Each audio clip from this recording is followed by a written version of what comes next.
ಕಾರ್ಯಕಾರಿಣಿ ಸಭೆಯಲ್ಲಿ ಚರ್ಚೆ ಆಗ್ತಾ ಇದೆ. ಬಿಜೆಪಿ ನಾಯಕರು ನಮ್ಮನ್ನು ಪಕ್ಷಕ್ಕೆ ಆಹ್ವಾನಿಸ್ತಾ ಇದ್ದಾರೆ. ನಾನು ಸೀಟು ಹಂಚಿಕೆ ಮಾಡಿಕೊಳ್ಳೋಣ ಅಂತ ಹೇಳಿದ್ದೇನೆ. ಬಿಜೆಪಿ ಒಪ್ಪಿದರೆ ಓಕೆ, ಇಲ್ಲ ಪಕ್ಷ ವಿಲೀನ ಮಾಡಿ ಅಂದರು ಓಕೆ ಅಂತ.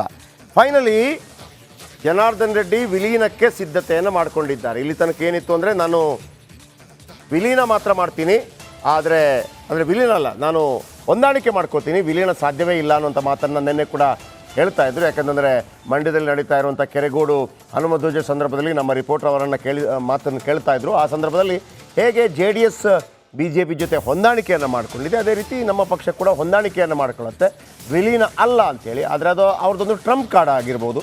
ಅವ್ರಿಗೂ ಕೂಡ ವಿಲೀನ ಆಗುವಂಥ ಅವಶ್ಯಕತೆ ಭಾಳ ಇತ್ತು. ಯಾಕೆಂತಂದರೆ ಜನಾರ್ದನ್ ರೆಡ್ಡಿ ಏಕಾಂಗಿಯಾಗಿ ಹೋಗಿ BJPಗೆ ಸೇರ್ಪಡೆ ಅಂತ ಹೇಳಿದಾಗ ಅವರನ್ನು ಗಣನೆಗೆ ತೆಗೆದುಕೊಂಡಿರಲಿಲ್ಲ. ಹಾಗಾಗಿ ಗಾಲಿ ಜನಾರ್ದನ್ ರೆಡ್ಡಿ ತಮ್ಮ ಶಕ್ತಿ ಪ್ರದರ್ಶನವನ್ನು ಮಾಡಬೇಕಾಯಿತು. ಶಕ್ತಿ ಪ್ರದರ್ಶನ ಯಾವ ರೀತಿ ಇತ್ತು ಅಂದರೆ, ಸ್ವತಃ ಗಂಗಾವತಿಯಲ್ಲಿ ಅವರು ಗೆದ್ದರು, ಜೊತೆಗೆ ಅವರ ಪತ್ನಿ ಕೂಡ BJP ಅಭ್ಯರ್ಥಿಗಿಂತ ಹೆಚ್ಚಿನ ಮತಗಳನ್ನು ಪಡೆದರು. ಹಾಗಾಗಿ ಮತ್ತೊಮ್ಮೆ ಹೈಕಮಾಂಡ್ಗೆ ಜನಾರ್ದನ್ ರೆಡ್ಡಿ ತಮ್ಮ ಶಕ್ತಿಯ ಸಾಮರ್ಥ್ಯವನ್ನು ಪ್ರದರ್ಶನ ಮಾಡಿದರು. ಹಾಗಾಗಿ ಅವರ ಜೊತೆ ವಿಲೀನವಾಗುವುದಕ್ಕೆ ಈಗ ಸಿದ್ಧತೆಯನ್ನು ಮಾಡಿಕೊಂಡಿದ್ದಾರೆ. ಗರ್ವಾಪ್ಸಿ ಆಗತ್ತೆ. ಕೇವಲ ಗರ್ವಾಪ್ಸಿ ಜೊತೆಗೆ ಜನಾರ್ದನ್ ರೆಡ್ಡಿ ಅವರಿಗೂ ಕೂಡ ಲೋಕಸಭಾ ಟಿಕೆಟ್ ಸಿಗುವಂಥ ಸಾಧ್ಯತೆ ಇದೆ. ಕೊಪ್ಪಳದಲ್ಲಿ ಕರಡಿ ಸಂಗಣ್ಣ ಅವರಿಗೆ ಈ ಬಾರಿ BJPಯಿಂದ ಟಿಕೆಟ್ ನಿರೀಕ್ಷೆ ಇಲ್ಲ. ಕೇವಲ ಲೋಕಸಭಾ ಟಿಕೆಟ್ ಮಾತ್ರವಲ್ಲ, 4 ಲೋಕಸಭಾ ಕ್ಷೇತ್ರಗಳನ್ನು ಗೆಲ್ಲಿಸಿಕೊಡುವಂತಹ ಮಹತ್ತರ ಜವಾಬ್ದಾರಿ. ಅದು ರಾಯಚೂರು ಇರ್ಬೋದು, ಕೊಪ್ಪಳ ಇರ್ಬೋದು, ಬಳ್ಳಾರಿ ಇರ್ಬೋದು, ಚಿತ್ರದುರ್ಗ ಇರ್ಬೋದು. ಜೊತೆಗೆ ಬಳ್ಳಾರಿಯಿಂದ ಕೂಡ ಈಗಾಗಲೇ ವಿಧಾನಸಭಾ ಚುನಾವಣೆಯಲ್ಲಿ ಸೋತಿರುವಂಥ ಶ್ರೀರಾಮುಲು ಅವರು ಕೂಡ ಬಳ್ಳಾರಿಯಿಂದ ಸ್ಪರ್ಧೆ ಮಾಡುವಂಥ ಸಾಧ್ಯತೆ ಇದೆ.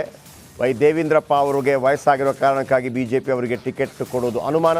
ಇನ್ನು ಚಿತ್ರದುರ್ಗ ಭಾಗದಲ್ಲೂ ಕೂಡ ಶ್ರೀರಾಮುಲು ಮತ್ತು ಜನಾರ್ದನ್ ರೆಡ್ಡಿ ಅವರ ಒಂದು ರೀತಿಯಲ್ಲಿ ಪವರ್ ಇದೆ ಅಲ್ಲಿ ಈಗಾಗಲೇ ಅದನ್ನು ಸಾಬೀತು ಮಾಡಿ ತೋರಿಸಿದ್ದಾರೆ. ಮೊಳಕಾಲ್ಮೂರಲ್ಲೂ ಕೂಡ ಶ್ರೀರಾಮುಲು ಗೆದ್ದು ತೋರಿಸಿದ್ದಾರೆ. ಸೊ ಹಾಗಿರುವಾಗ 4 ಕ್ಷೇತ್ರಗಳ ಜವಾಬ್ದಾರಿ ರಾಯಚೂರು, ಕೊಪ್ಪಳ, ಬಳ್ಳಾರಿ ಮತ್ತು ಚಿತ್ರದುರ್ಗ.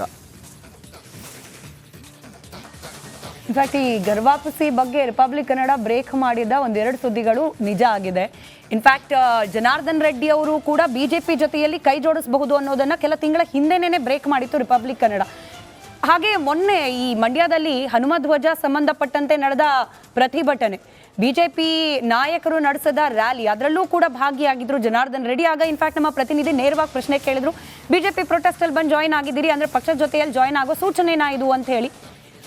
ಸದ್ಯಕ್ಕೆ ರಾಜಕೀಯ ಮಾತನಾಡೋದಿಲ್ಲ, ನಾನು ಬಂದಿರೋದು ಹನುಮಧ್ವಜ ವಿಚಾರಕ್ಕೆ. ನೀವೇನು ದೃಶ್ಯದಲ್ಲಿ ಗಮನಿಸ್ತಿದ್ದೀರಿ ನೋಡಿ, ಎಕ್ಸಾಕ್ಟ್ಲಿ ಇದೇ ಸಂದರ್ಭದಲ್ಲಿ ರಿಪಬ್ಲಿಕ್ ಕನ್ನಡದ ಪ್ರತಿನಿಧಿ ಕೇಳ್ತಾರೆ, BJP ಪ್ರೊಟೆಸ್ಟ್ ನಡೆಸ್ತಾ ಇದೆ, ನೀವು KRP ಪಕ್ಷದವರು ಬಂದಿದ್ದೀರಿ, ಏನು ಸಮಾಚಾರ, ಪಕ್ಷದ ವಿಲೀನಾನ, ನೀವೇ ಜಾಯ್ನ್ ಆಗ್ತಿದ್ದೀರಾ, ಏನು ಕತೆ ಅಂತ ಕೇಳಿದಾಗ, ನಾನು ಬಂದಿರೋದು ಹನುಮಧ್ವಜ ವಿಚಾರಕ್ಕೆ ಸಂಬಂಧಪಟ್ಟಂತೆ ಹೋರಾಟಕ್ಕೆ, ಹೀಗಾಗಿ ಇಲ್ಲಿ ರಾಜಕೀಯ ಮಾತನಾಡೋದಿಲ್ಲ ಅಂತ ಹೇಳಿದ್ರು.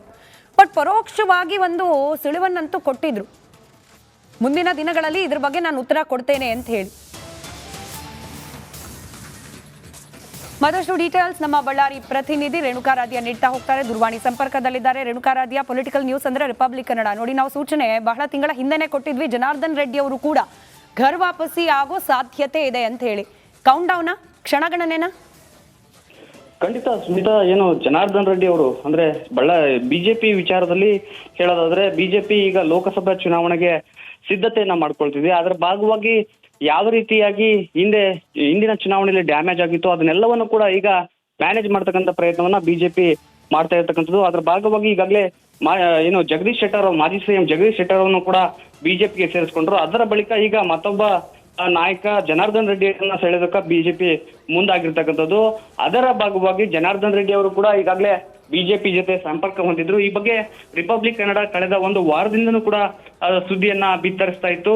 ಜನಾರ್ದನ್ ರೆಡ್ಡಿ ಅವರು ಶೀಘ್ರದಲ್ಲೇ BJPಗೆ ಸೇರ್ತಾರೆ ಅನ್ನೋದನ್ನ ಪದೇ ವರದಿ ಮಾಡುವ ಮೂಲಕ ಮತ್ತೊಮ್ಮೆ ಪೊಲಿಟಿಕಲ್ ಎಕ್ಸ್ಕ್ಲೂಸಿವ್ ಅಂದ್ರೆ ರಿಪಬ್ಲಿಕ್ ಕನ್ನಡ ಅನ್ನುವುದು ಇಲ್ಲಿ ಸಾಬೀತಾಗಿರ್ತಕ್ಕಂಥದ್ದು. ಯಾಕಂದ್ರೆ ನಿನ್ನೆ ಜನಾರ್ದನ್ ರೆಡ್ಡಿ ಅವರು KRP ಪಕ್ಷದ ಕಾರ್ಯಕಾರಿಣಿ ಸಭೆಯನ್ನ ಮಾಡ್ತಾರೆ. ಆ ಒಂದು ಸಭೆಯಲ್ಲಿ ಜನಾರ್ದನ್ ರೆಡ್ಡಿ ಅವರು ತಮ್ಮ ಪದಾಧಿಕಾರಿಗಳ ನೇತೃತ್ವದಲ್ಲಿ ಒಂದು ಮಹತ್ವದ ನಿರ್ಧಾರವನ್ನ ಕೈಗೊಂಡಿರ್ತಕ್ಕಂಥದ್ದು. ಅದು ಏನಂದ್ರೆ, ಇಷ್ಟು ದಿನ ಬಹಿರಂಗವಾಗಿ ಜನಾರ್ದನ್ ರೆಡ್ಡಿ ಅವರು ನಾವು KRP ಪಕ್ಷದಿಂದ BJPಯ ಜೊತೆಗೆ ಹೊಂದಾಣಿಕೆ ಮಾಡ್ಕೊಳ್ತೀವಿ ಅಂತ ಹೇಳ್ತಾ ಇದ್ರು.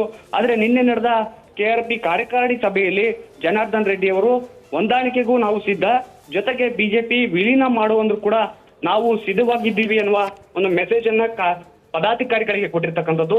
ಇಲ್ಲಿ ಜನಾರ್ದನ್ ರೆಡ್ಡಿ ಅವರು ಪ್ರಮುಖವಾಗಿ 2 ಬೇಡಿಕೆಗಳನ್ನ ಬಿಜೆಪಿ ಮುಂದೆ ಇಟ್ಟಿದ್ದಾರೆ ಅಂತ ಈಗ ಮಾಹಿತಿ ಸಿಗ್ತಾ ಇರ್ತಕ್ಕಂಥದ್ದು. ಆ ಎಲ್ಲಾ ಬೇಡಿಕೆಗಳನ್ನ ಬಿಜೆಪಿ ಈಡೇರಿಸಿದ್ರೆ ನಾವು ಶೀಘ್ರದಲ್ಲಿ ಬಿಜೆಪಿ ಸೇರ್ತೀವಿ ಅಂತ ಜನಾರ್ದನ್ ಬೇಡಿಕೆ ಸ್ಮಿತಾ. ಏನ್ ಬೇಡಿಕೆ? ಇನ್ನೊಂದು ವಿಚಾರವನ್ನ ಇಲ್ಲಿ ಹೇಳೋದಾದ್ರೆ ಜನಾರ್ದನ್ ರೆಡ್ಡಿ ಅವರು ಬಳ್ಳಾರಿ ಹಾಗೂ ಕೊಪ್ಪಳದ ಉಸ್ತುವಾರಿಯನ್ನ ನನಗೆ ಕೊಡಬೇಕು, ಜೊತೆಗೆ ನಾನು ಸೂಚಿಸಿದವರಿಗೆ ಕೊಡಬೇಕು ಅನ್ನೋ ನಿಟ್ಟಿನಲ್ಲಿ ಜನಾರ್ದನ್ ರೆಡ್ಡಿ ಅವರು ಬಿಜೆಪಿಯ ಮುಂದೆ ಬೇಡಿಕೆಯನ್ನ ಇಟ್ಟಿದ್ದೀವಿ ಅಂತ ಈಗ ನಿನ್ನೆ ನಡೆದ ಕಾರ್ಯಕಾರಿಣಿಯಲ್ಲಿ ಅವರು ಪದಾಧಿಕಾರಿಗಳ ಮುಂದೆ ಹೇಳಿರ್ತಕ್ಕಂಥದ್ದು. ಮುಂದಿನ ದಿನಗಳಲ್ಲಿ ಯಾವ ರೀತಿಯಾಗಿ ನಿರ್ಧಾರ ತೆಗೆದುಕೊಳ್ತೇನೆ, ಅದಕ್ಕೆ ನೀವೆಲ್ಲ ಬದ್ಧರಾಗಿರ್ತೀರಾ ಅನ್ನುವ ಅಭಿಪ್ರಾಯವನ್ನ ಜನಾರ್ದನ್ ರೆಡ್ಡಿ ಅವರು ಕೂಡ ತಮ್ಮ ಪದಾಧಿಕಾರಿಗಳಿಗೆ ಕೇಳಿರ್ತಕ್ಕಂಥದ್ದು. ಅದಕ್ಕೆ ಪದಾಧಿಕಾರಿಗಳು ಕೂಡ ಜನಾರ್ದನ್ ರೆಡ್ಡಿ ಅವರ ನಿರ್ಧಾರಕ್ಕೆ ನಾವು ಬದ್ಧ ಅನ್ನುವ ಒಂದು ಸಂದೇಶವನ್ನ ಕೊಟ್ಟಿರ್ತಕ್ಕಂಥದ್ದು. ಹೀಗಾಗಿ ಯಾವುದೇ ಕ್ಷಣದಲ್ಲಿ ಜನಾರ್ದನ್ ರೆಡ್ಡಿ ಅವರು ಬಿಜೆಪಿಯನ್ನ ಸೇರುವ ಸಾಧ್ಯತೆ ಇರತಕ್ಕಂಥದ್ದು ಸ್ಮಿತಾ. ರೈಟ್. ಧನ್ಯವಾದ ರೇಣುಕಾರಾಧ್ಯ ಮಾಹಿತಿಗಾಗಿ.